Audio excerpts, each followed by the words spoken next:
ฮลโหลสบายดีทุกคนสบายดีแม่บ้านสบายดีอุ่นสบายดี FC ทั้งภายในและต่างประเทศมื้อนี้แม่บ้านก็มีข่าวดีเนาะมาเราให้ทุกคนได้ฟังข่าวดีนั่นก็คือว่าตอนนี้ห้างแต่งรถ D1 Import เพิ่นได้เปิดรับสมัครเอาพนักงานหรือว่าเพิ่นต้องการเพื่อนร่วมงานเนาะประสบการณ์ก็คือเพิ่นประกาศเอาสร้างแต่งรถแม่นสร้างแปลงรถ5คน10คนเมนสร้างแปลงรถที่มีประสบการณ์ด้าน ECU เนาะเทคนิคเรื่องไฟฟ้าต่ำไฟฟ้าสูงและกำลังซอกหาเวียกเหตุงานทำนั่นแมนสามารถติดต่อหาเพิ่นได้เขาจะขึ้นเบอร์โทรอยู่ในคลิปให้น้องพี่น้องสามารถติดต่อหาเพิ่นได้บ่ว่าจะเป็นพี่น้องที่อยู่ประเทศลาวหรือว่าพี่น้องคนลาวที่ถูกส่งกลับเมืองยังประเทศลาวเนาะสามารถติดต่อหาเพิ่นได้ถ้าหากว่าผู้ใดมีประสบการณ์เกี่ยวกับด้านการแปลงรถหรือว่าเป็นเมคานิกนั่นเองเนาะตอนนี้แม่นเพิ่นกำลังต้องการคนงานเพราะว่าเพิ่นจะเปิดสาขาที่2สาขาแรกของเพิ่นนี่แม่นตั้งอยู่ที่บ้านสะพานมึกเนาะหรือว่าภาษาลาวห้องบ้านสะพานมึกเนาะอันนี้คันแม่บ้านเว้าผิดก็ขออภัยเนาะบ้านสะพานมึกเวียงจันทน์ไปทางเส้นทาง13ใต้อยู่ที่บ้านดอนนูนอันนี้แม่นห้านแรกของเพิ่นแล้วห้านที่2กำลังจะเปิดใหม่มนี่เนาะเดือนหน้านี้เนาะห้านที่2แม่นเพิ่นจะเปิดในวันที่1เมษายนปี2026ห้านที่2นี่แม่นเพิ่นต้องการร่วมงานเพื่อที่จะมาเฮ็ดเวียกเกี่ยวกับผู้ที่เชี่ยวชาญเรื่องรถ EV เนาะรถ EV ก็คือรถไฟฟ้านั่นเองแม่นอันนั้นรถรุ่นใหม่เนาะส่วนหลายก็จะใช้แต่ EV ไฟฟ้าแบตเตอรี่ท่านที่2นี่ก็ specialize สำหรับพวกรถรุ่นใหม่ใจฮิบใจฮ้อนพี่น้องฮิบใจฮ้อนเพราะว่าเพิ่นเปิดรับหลายตำแหน่งแต่ว่ามีจำนวนจำกัดเนาะระหว่าง5คน10คนเนาะมาก่อนมีสิทธิ์ก่อนเนาะพี่น้องเนาะเฮาจะเบิ่งว่ามาก่อนมีสิทธิ์ก่อนนั่นมีสิทธิ์หยังใดคุณฮู้บ่เฮามีทางเลือกเพิ่นว่ามาก่อนมีสิทธิ์ก่อนหมายความว่าเนาะห้านของเพิ่นนี่เพิ่นสบายดีพ่อแม่พี่น้องเด้ออยู่ฝ่ายลาวอยู่ฝ่ายอเมริกาข่อยชื่อตุ้ยมินนิโซตาก็จะฮู้ว่าบอลลี่เนาะอันนี้ก็พามาแวะห้านD1 Import สาขา2ทางเข้าสถานีรถไฟลาวจีน Entrance is right there ทางเข้าเนาะแม่นมาศิลาสิปีเข้าเลี้ยวเข้ามาคือสิไปขึ้นรถไฟแหละประมาณ100เมตรแล้วเจ้าเข้ามาทางนี้มันจะมีทางเข้ามาห้านอาหารสร้างน้อยอยู่นี่แล้วบัดนั้นห้านนอกนี่อยู่นี่พร้อมปลุกใหม่เดี๋ยวนี้ซอกทีมงานอยู่ต้องการประมาณ5คนไปหา10คนนี่แหละลาวแน่ลาวอเมริกาแน่เดี๋ยวนี้เขาก็มีอยู่พนักงานประมาณ10คนนี่แหละแต่ว่าก็ต้องการเพิ่มเนาะยังบ่แล้วเทื่อเดี๋ยวนี้ก็ปลุกได้ประมาณ 80% แล้วกะว่าเดือน4ก่อนปีใหม่ก็สิได้เปิดแล้วเนาะแล้วก็ข้างหลังนี้เขาก็มีร้าน Karaoke ร้านอาหารอยู่ข้างหลังนี่แต่ว่ามันจะเป็นห้านใหม่เด้อห้านตัวนี้เขาจะเฉพาะแบบรถไฟฟ้ากับกล้อง360ระบบไฟฟ้าอย่างเบิดนี่ยังบ่แล้วเทื่อเด้อแล้วก็ลิฟต์5ห้อง reception area รับแขก intake รถแล้วก็ตัวนี้ห้องรับแขกอันนี้สิแก้วเบิดนี่ห้องรับแขกห้องไว้โชว์ไลท์ลูกค้าแล้วก็ห้อง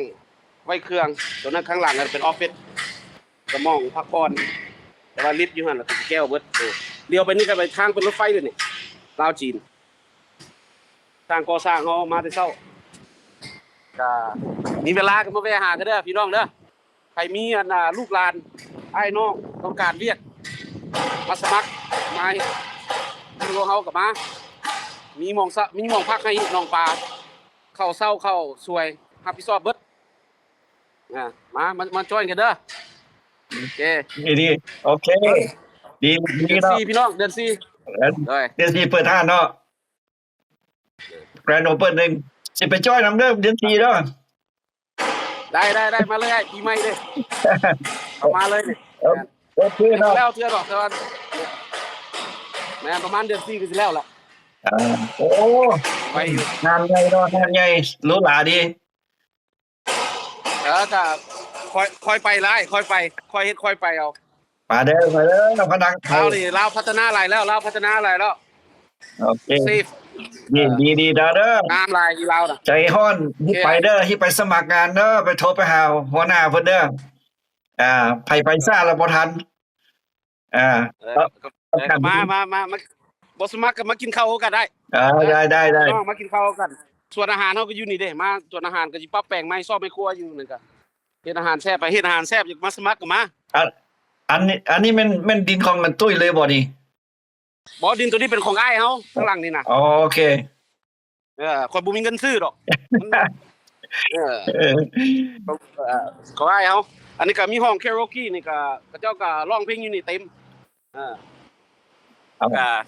ว้าวมีครบสุดมองเจ้าเนาะแปลงรถแล้วก็แม่ได้แม่นแปลงรถแล้วก็มองพักผ่อนอารมณ์แม่นไปกินข้าวกินน้ำอยู่ใกล้ๆแม่นแล้วก็ติมั่งออกเบิดมันสิเป็นมองจอดรถเบิดนี่โซลายนะ360ยังบ่แล้วเทื่อใกล้แล้วเนาะใกล้แล้วพอสร้างมากวดเบิ่งซื่อๆแหละโอเคอ้ายเด้อโอเคขอบใจเด้อโอเคบ๊ายบายเป็นสิว่าจังได๋เพิ่นเป็นเจ้าของห้านที่ว่าเบิ่งแยงลูกน้องเป็นอย่างดี ก็คือเพิ่นมีที่อยู่พักเช้าให้เนาะและที่อยู่พักเช้าของเพิ่นนั่นก็บ่ธรรมดาถ้าหากว่าผู้ใดต้องการซิดเบ็ดที่อยู่พักเช้าของเพิ่นนั่นอยู่มีหนองป่าให้ผู้ใดมาใกล้มองที่พักเนาะแม่นผู้ใดมักซิดเบ็ดแล้วก็พิเศษอีกอย่างนั้นก็มีอาหารอินคลูดเนาะอาหารเช้าสวยแรงแม่นแล้วเนาะที่อยู่พักเช้าฟรีอาหารการกินฟรีถ้าหากว่าผู้ใดเฮ็ดเวียกดีเนาะเฮ็ดเวียกดีดุมันเพิ่นก็มีเงินพิเศษให้ก็คือเงินโบนัสนั่นเองเนาะอันนี้แม่นอิงตามประสบการณ์ของแต่ละคนแล้วบางคนอาจจะถามว่าแล้วเพิ่นจะให้เงินเดือนนึงเท่าใดอันนี้เงินเดือนขึ้นกับประสบการณ์ของแต่ละคนเพราะว่าประสบการณ์ของแต่ละคนความสามารถของแต่ละคนบ่คือกันเพราะฉะนั้นเงินเดือนจะบ่คือกันบางคนอาจจะถามว่าเงินเดือนขั้นต่ำเพิ่นจ้างเท่าใดจ่ายเท่าใดอันนี้แม่นเฮาต้องได้ผ่านการสัมภาษณ์เนาะเฮาต้องโทรเข้าไปแล้วเพิ่นจะสัมภาษณ์หรือว่าอินเทอร์วิวนั่นเองเนาะอันนี้แม่น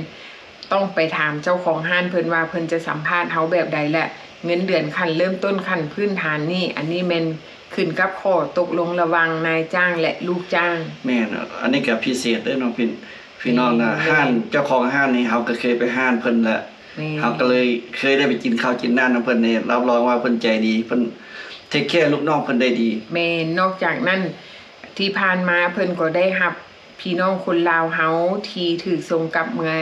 ยังประเทศลาวเนาะหรือว่าเป็น deportee เพิ่นก็รับไปเฮ็ดเวียกนำแล้วแม่นส่วนหนึ่งเนาะระหว่าง 3-4 คนแม่นเนาะแล้วตอนนี้ห้านที่2ที่กำลังจะเปิดนี่แม่น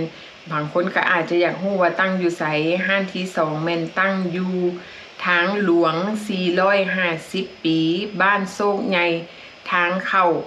ไปสถานีรถไฟฟ้าลาวจีนนั่นเองเนาะพี่น้องเนาะอันนี้ก็เป็นสาขาที่2ของเพิ่นซึ่งว่าตอนนี้เพิ่นก็ต้องการเพื่อนร่วมงานเพื่อที่จะไปเปิดสาขา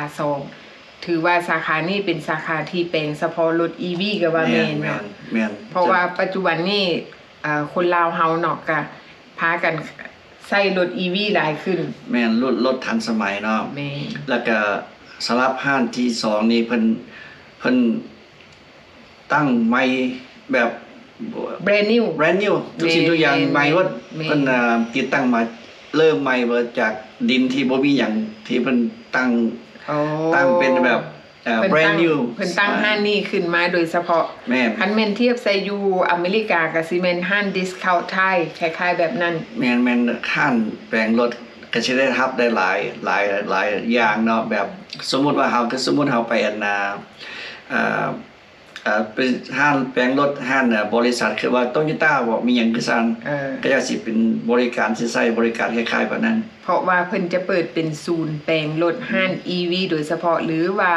เพิ่นจะเปิดศูนย์แปลงรถไฟฟ้าโดยเฉพาะเนาะโดยที่เพิ่นก็ต้องการเพื่อนร่วมงานผู้ที่มี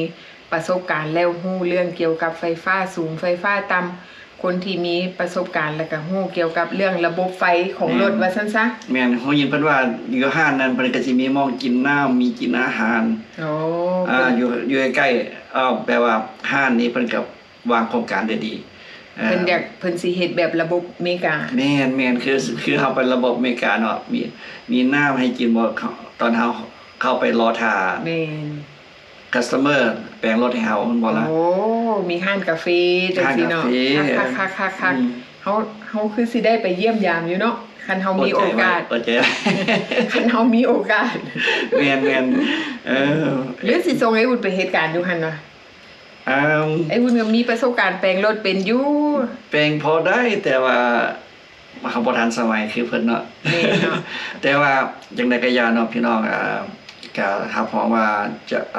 เจ้านายจ้างคนนี้ใจดีเทคแคร์ลูกงานได้ดี แม่นไปแล้วจะบ่ผิดหวังเนาะ แม่น บ่ผิดหวังถ้าหากว่าทานใดเนาะมีความขยันเพิ่นก็มีเงินโบนัสให้สิ่งสำคัญก็คือตัวเฮาเองนี่แหละเนาะถ้าหากว่าเฮาเป็นคนขยันอยู่บ่อนใดก็มีคนฮักถ้าหากว่าเฮาเป็นคนขี้คร้านไปแบบว่าเฮ็ดต่างลี่ขี้ต่างเซาว่าซั่นซะเนาะไปกินแฮงคนอื่น อันนี้แม่นถือว่าถ้าหากว่านายจ้างตำหนิอันนี้เฮาก็ต้องได้ยอมรับ แม่น เนาะ แล้วเคยนำตัวเอาแบบไปบ้านว่าล่ะ แม่น ทุกสิ่งทุกอย่างกับหีบใจฮ้อน